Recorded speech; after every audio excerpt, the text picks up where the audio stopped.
Hello, this is Eric with Eric's Barbecue and More, and I'm coming to you live from Russia. That's right, I've moved from Nolan Lake to Russia. Enjoy my content.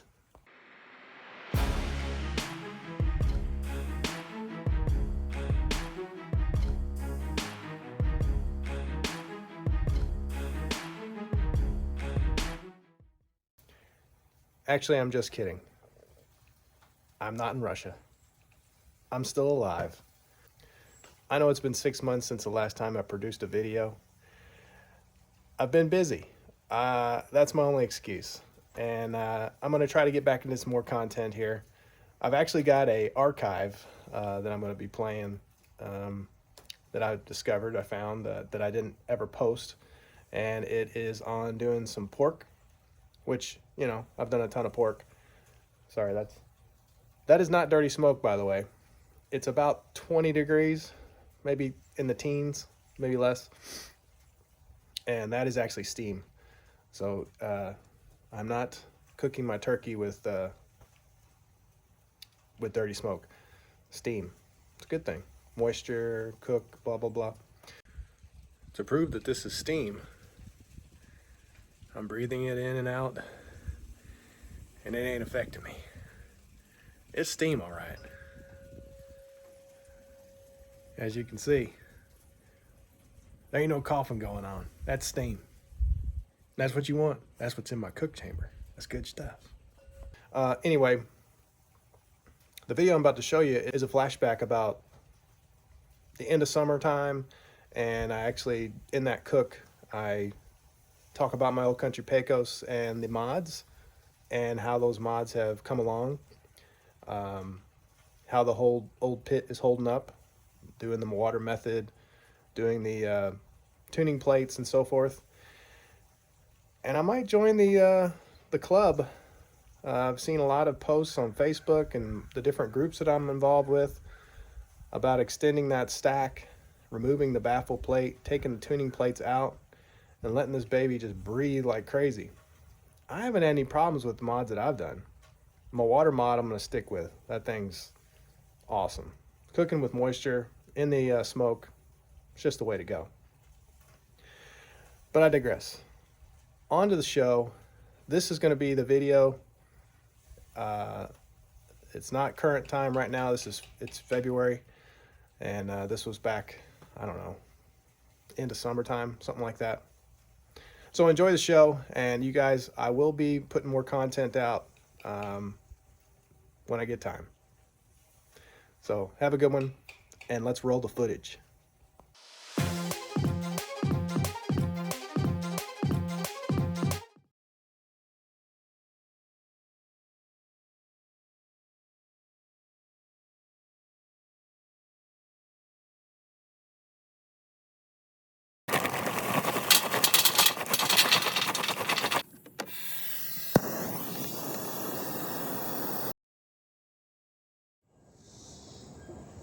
Hey, this is Eric with Eric's Barbecue and More, and today we're going to be doing pulled pork on the Old Country Pecos. And I thought I would highlight the way that I do pulled pork, and I think it's the easiest way to do it. So stay tuned. All right, so we've got a 9-pound bone-in pork butt, pork shoulder, Boston butt, whatever you want to call it. We pick these up from Sam's. We buy them when they're on sale, throw them in the freezer, thaw them out for an occasion just like this. So we're going to be using a binder of Louisiana hot sauce, and today we're going to be using the butt rub by Bad Byron, which you can get at Academy, or you can order these online with Amazon.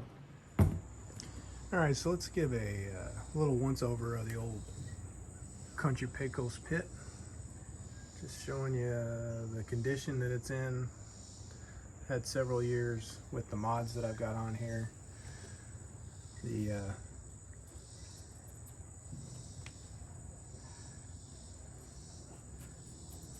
gasket material is still holding up pretty good. There's some little bit here and there that maybe needing to be redone, but all in all, everything's holding up really well. There are my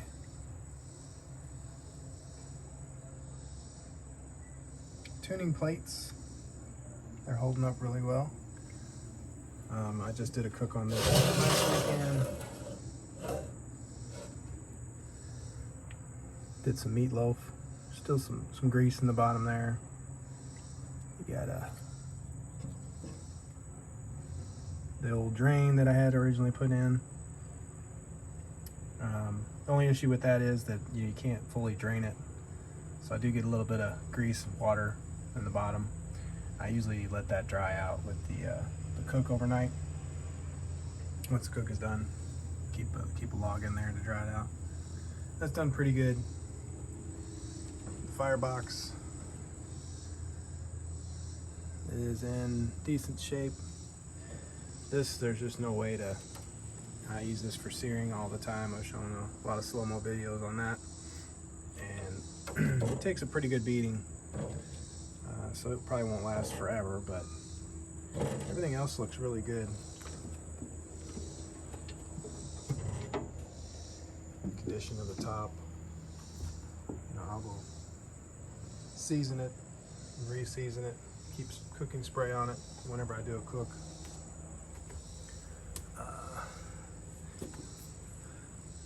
There's the drain.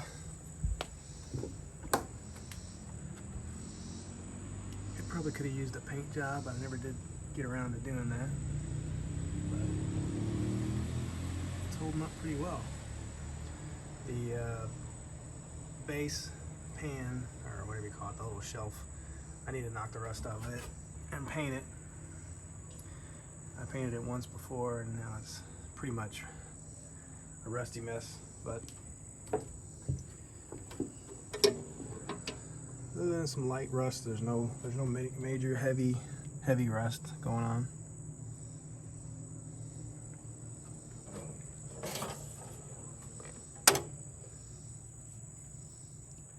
Always try to keep this cleaned out.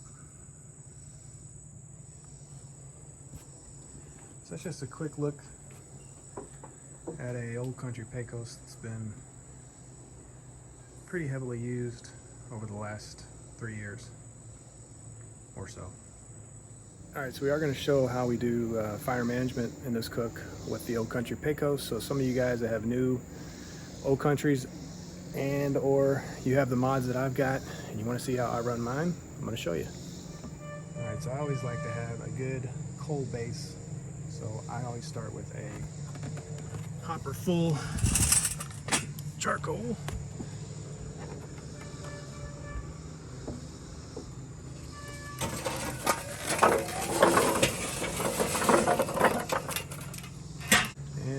Our cherry wood here, so I like to find a nice piece.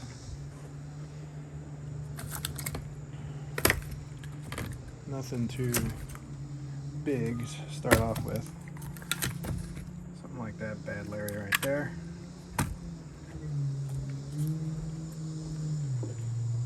And I'll take the end of it, level these coals out, and just throw it on there.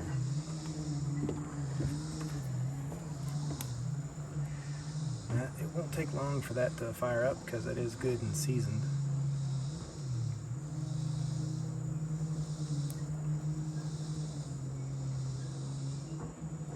And as soon as you get a good flame going, you'll start shutting things down. So I usually shut the firebox off first. You see the smoke will start rolling into there.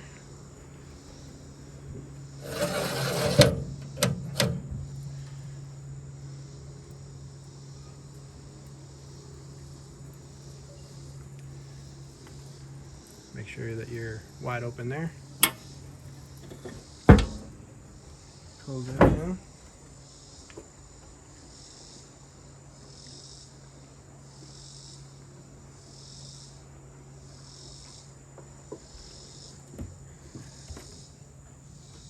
As you can see, that log is now caught real good. And it should start to draw in to the cook chamber.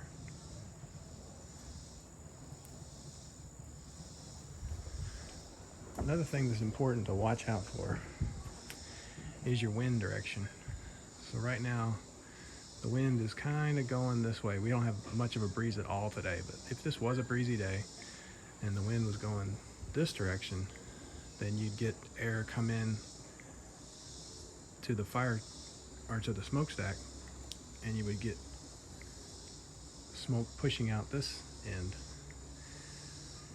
So if that was the case, I would flip this around and have the cook chamber on this side, smokestack on this side.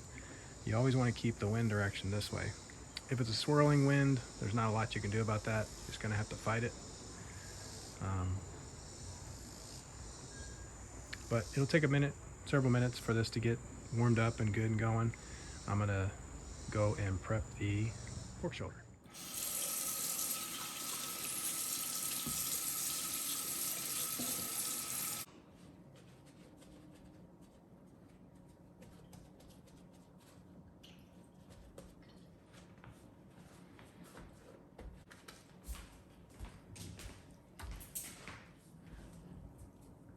All right, so we've got our pork butt. We're gonna do some light trimming.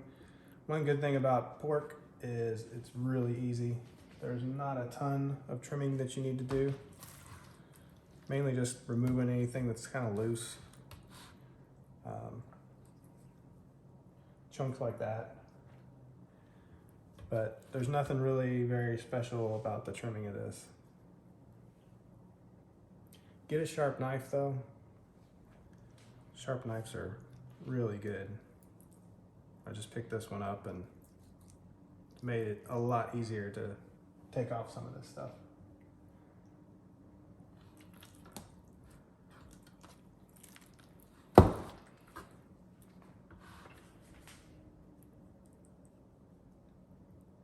Never cut towards yourself. Kidding.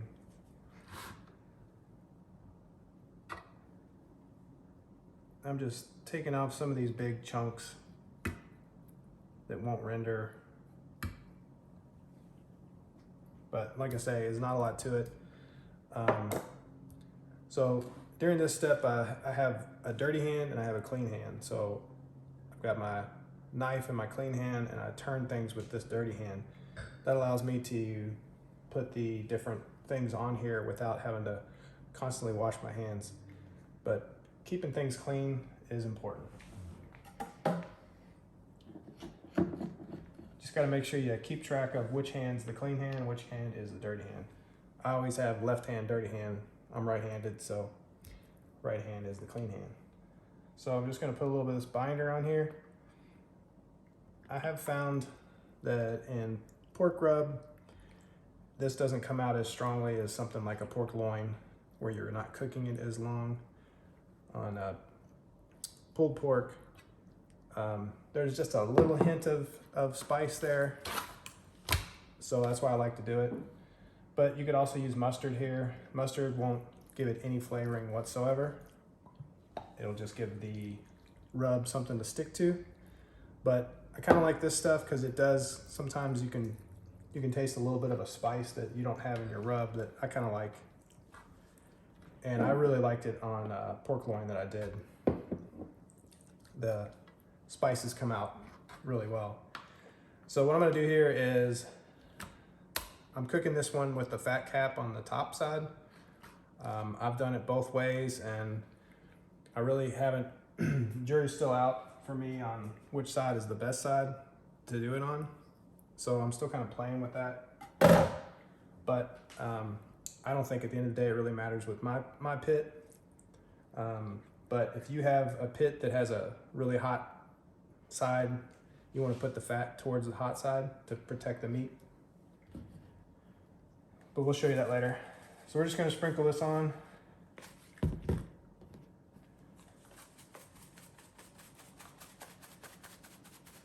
And I don't get bashful with it. I put it on there. It's pretty heavy.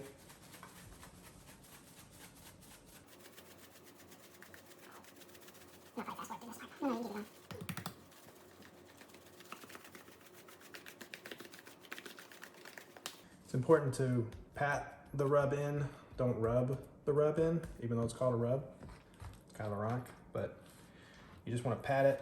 If you rub it, it won't do right. It'll kind of smear the rub, and you just want it to stay where you put it. So don't forget the edges.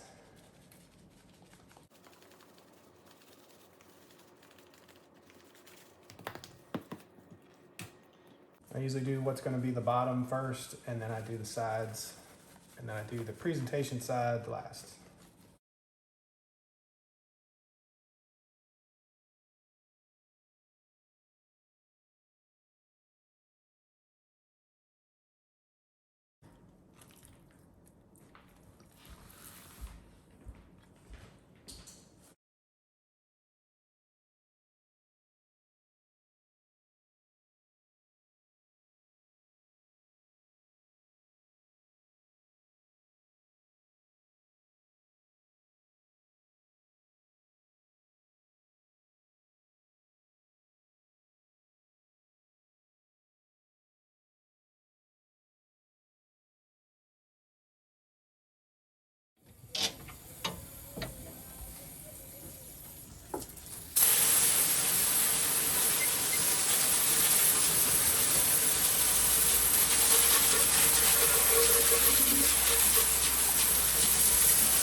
All right, so what we just did there was we headed up to about 200, 250, got the hose out, cleaned off the grate, filled up the water box just a little bit, and now we're gonna let it settle back down.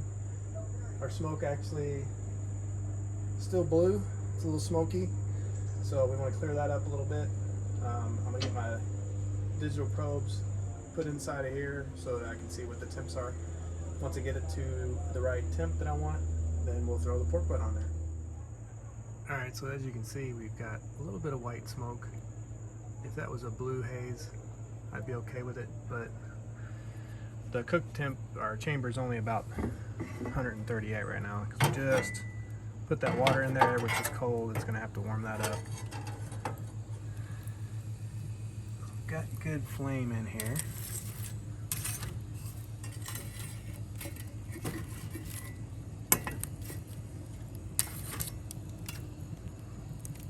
There we go. I picked it up some. So now that we've got a good fire in there, and we've already started the draw, you can see the smoke on that log is going into the cook chamber. So that's good, and we want to maintain that. So right now I'm going to leave this door open, and as you can see, just by making that adjustment, I have no smoke coming out of the cook chamber.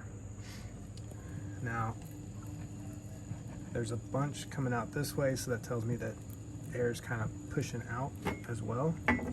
So I do want to close this door a little bit, probably about like that. I like to run with that door closed, so we'll see how it does, but we're looking good. Just get it up to temp, and then we will get the pork butt on.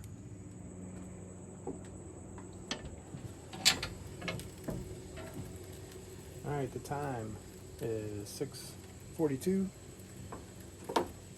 Pit temp was about 260.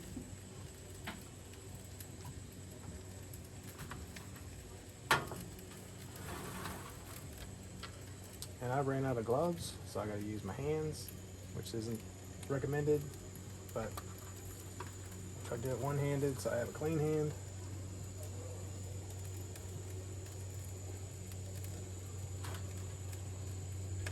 And then we're gonna stick an internal probe.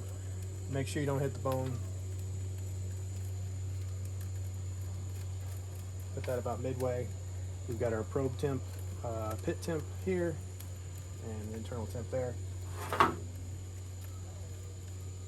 Water's bubbling. All right, so the pit temp now is 266. I'm gonna try to maintain between 250 and 300. When it gets down to about 250, it'll maintain for a while, and then it'll start to drop. As soon as I see it starting to drop, I'll throw another log on. Make sure it's got good smoke, which we have right here. The smoke you do see is a nice blue color, translucent. That's what you want. You don't want puffy white smoke. And we're just gonna keep an eye on this. One thing good about this, about cooking pork butt, is it's very forgiving. You can have spikes in your cook. You not have to worry about it too much, as long as it's maintained with relatively a good eye on the temps. So you can do chores, you can have a cold one, and just watch your fire. Another thing you can do while you're cooking your pork butt is you can watch YouTube. I highly recommend Eric's Barbecue and More. Hit that like, subscribe, and go ahead and tap that notification bell. It says on my analytics that only like 1% of you are subscribed to my videos, so I sure would like it if you're here for even a brief moment. Hit that subscribe button. Well, I tell you, this has been a really good cook so far. As you can see, that smoke is it's got a blue tint to it. Maintaining our fire really well. Got the door fully closed, and you got a good flame inside there. That's exactly what you want. And as soon as that log breaks down, you'll have a nice coal bed.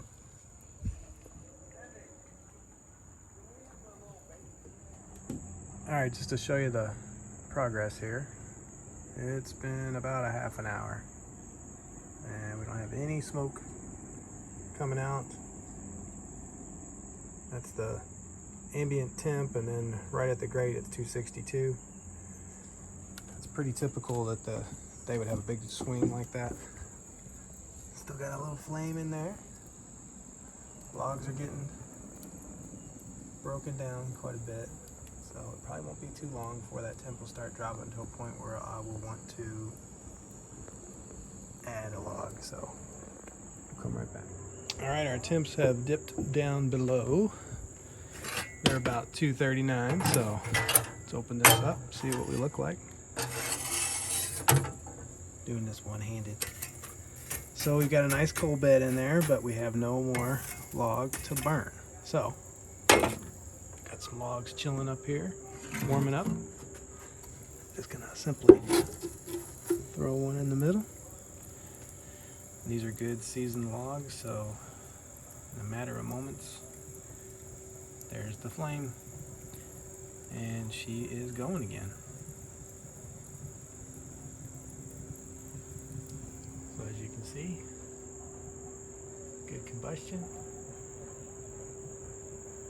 no smoke, just good old fire. This is what my inner caveman needs. Once it gets good and flamey, we're going to close that back up.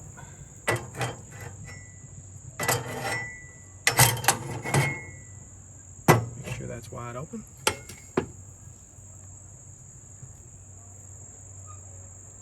Still got no smoke. So we're looking good. I'm so obsessed with clean burns. I even do a clean burn when I'm burning boxes. Look at that. No smoke whatsoever. All right, it has been about an hour and our temps have dropped. So let's see what's going on in here.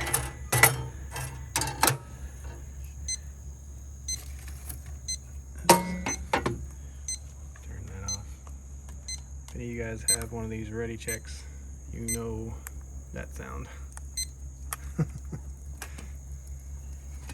Alright, so just kind of move these guys around a little bit. Got a good coal base. And just slap another log in there.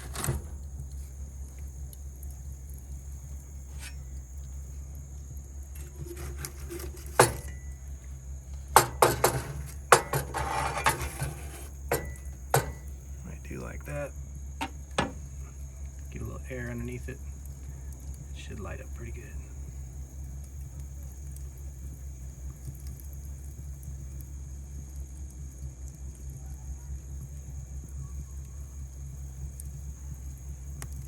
And we'll let that one go.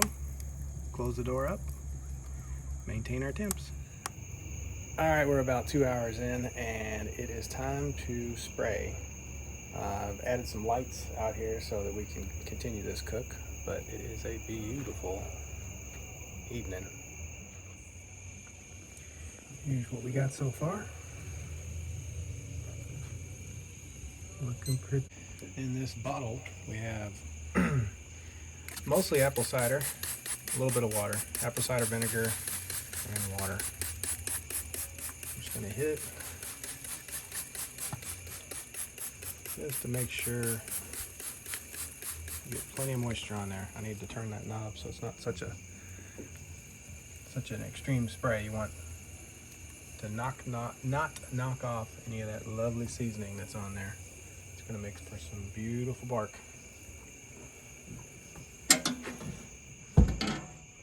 And while we're at it, time to check our fire. Alright, so this log is smoldered out a little bit. Just want to kind of knock it around. I think I will put another log next to it. See if I can't get them to be friendly. There we go. Got a nice little flame going. That's what you want. See how that smoke just cleared out of there? The fire is being drawn towards the opening. That's what you want to see. It's a beautiful thing. Just wisps of smoke on the stack. It's awesome. Alright, so I'm trying to show fire management. This puppy has hit 300 and I need to choke this down for the first time tonight. I think it's because I've got an extra barrel in there, and so I just want to choke it down to about there.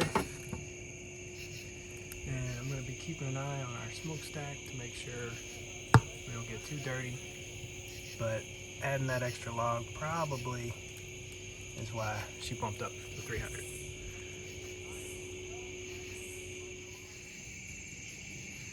Alright, it's been probably 10 or 15 minutes since I choked that down, and the temps got back down to like 240. So I'm going to open that back up and just see how it does. Sometimes when you do that, it'll jump right back up to 300, but I want to keep this good, and I want to keep that smoke nice and blue. Fire management.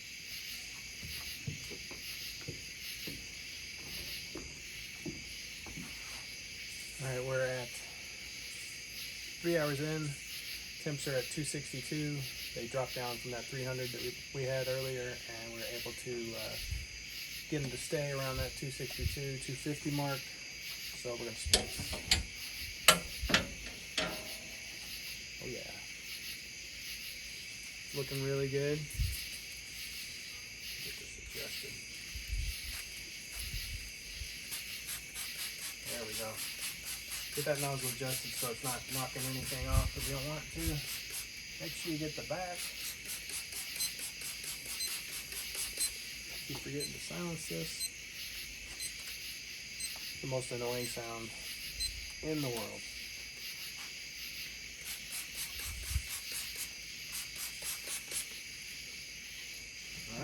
keep repeating.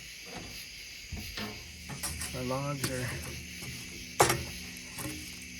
starting to burn down a little bit.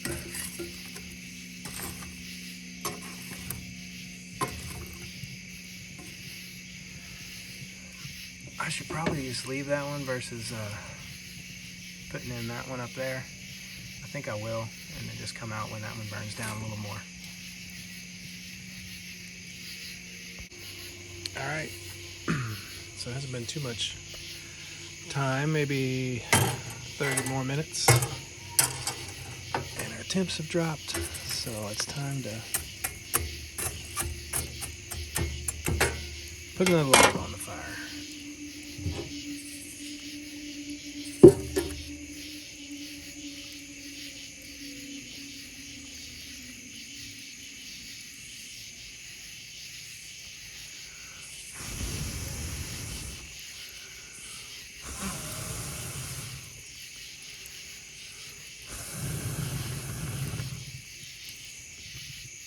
Here's a little motivation, but got her lit.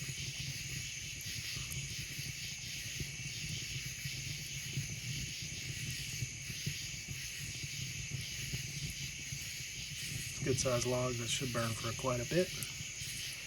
And we may have to come out and adjust, but we got her going. All right, we're another hour in.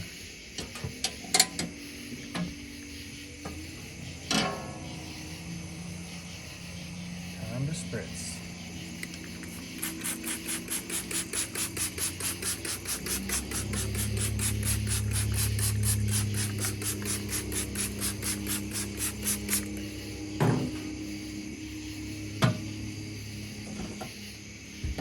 And add a log.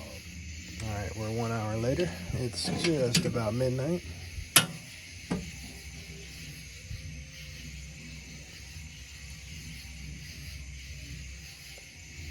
It's looking good. I'm gonna spray her down again and throw another log on.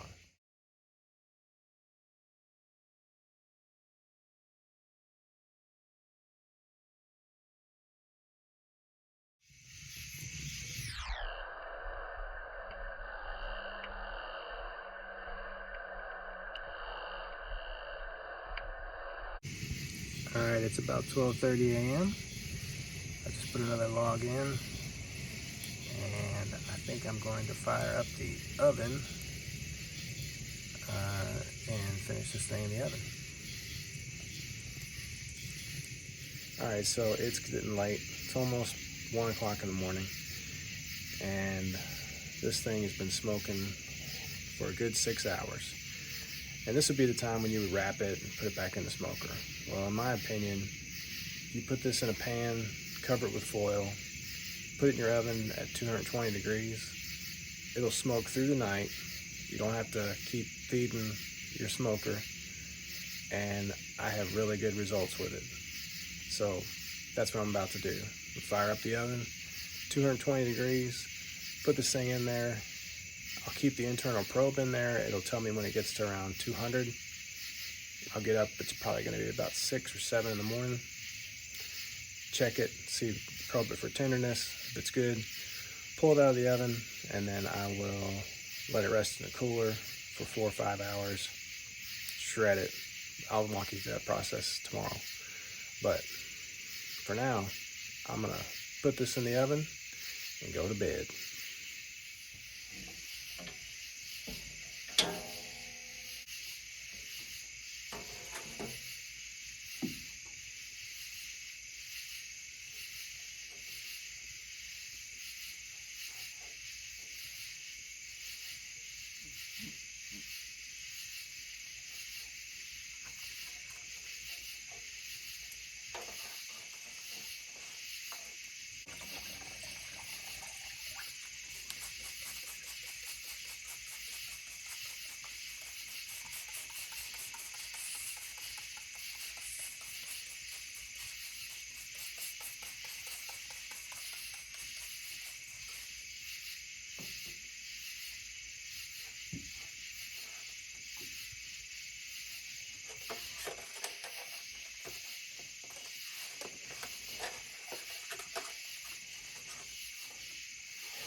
All right, so it's the next morning.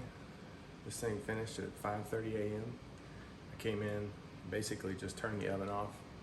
It's now 7:15, and I've got someplace to be this morning, so I'm gonna go ahead and shred this, even though it's still internal temp of 196. And as you can see, it's super tender.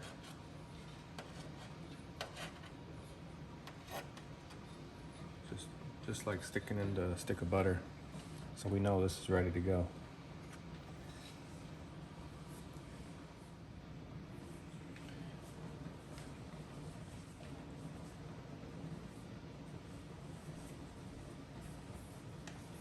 All right, so the first thing I'm gonna do is I'm gonna move this over to here so that I can drain off the au jus, or jus.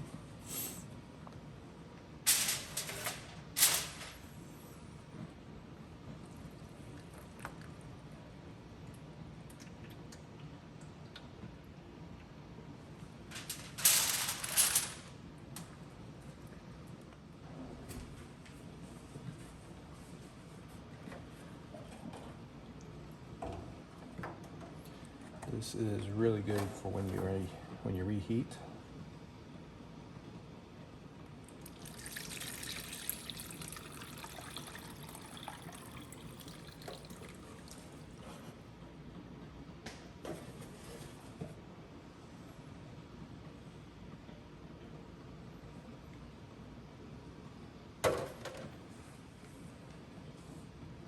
So I'll take this and I will put this in the refrigerator, and actually it's already starting to separate. The oil will float to the top, the jus will be at the bottom, and you'll scrape off the oil, and then you've got raw or pure juice that you can melt back into the pork when you reheat.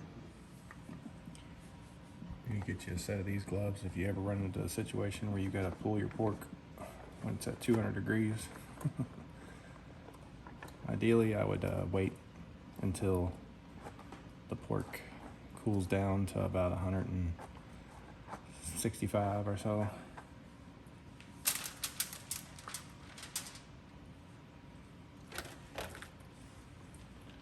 First thing I'll do,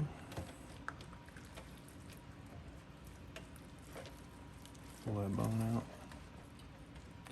The other thing, by letting it rest a little longer, it makes it easier to pull as well. But pretty clean bone.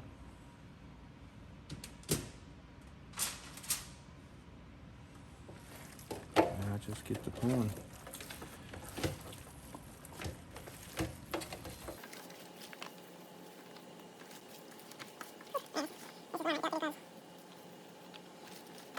But we're gonna eat this for dinner tonight, so I'm gonna get it in the refrigerator, let it cool off, and then we'll just reheat it in the oven.